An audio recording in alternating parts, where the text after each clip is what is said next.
Saturday morning. After car wash, got a good coffee. And we'll go to Coles and Asian store. Get some food. Get some fish. That girl does a good job. We go to Asian store. Not the stinky one, is it? No stinky. Maybe smoked fish. It's better than the dried fish, babe. Get some chicharron. And then veggies. Banana.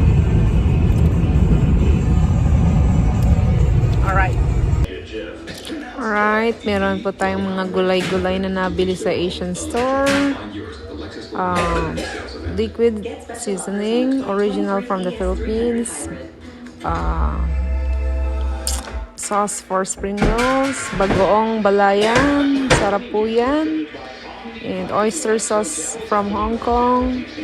Yan, halo-halo po yung mga pinamili kong mga sauce. Meron din po akong tinapa, hooray! Galonggong! And then noodles pang soup. Meron din chicken or cubes para kompletos ricados and nilagang mani. Oof!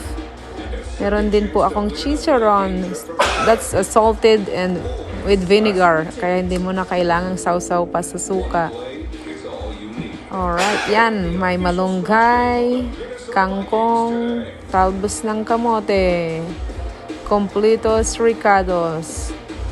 Masayang masaya po ako ngayon kasi, ayan, makakatikim na naman ako ng Pilipinong pagkain. Pagkain Pilipino. Original. Bagoong. From Ilocos region. Alright, hindi. Pero yeah, mga Ilocanos, yan talaga yung bagoong na ginagamit namin sa aming dinengdeng. So, happy me. Yun, nakikiyosyoso na rin yung pusa namin. Gusto yung mga amoy na mga pagkain na nabili. Meron din akong niyan, pork jerky. Once in a while lang ako makakatikim ng ganito. So, yan, bumili na rin po ako.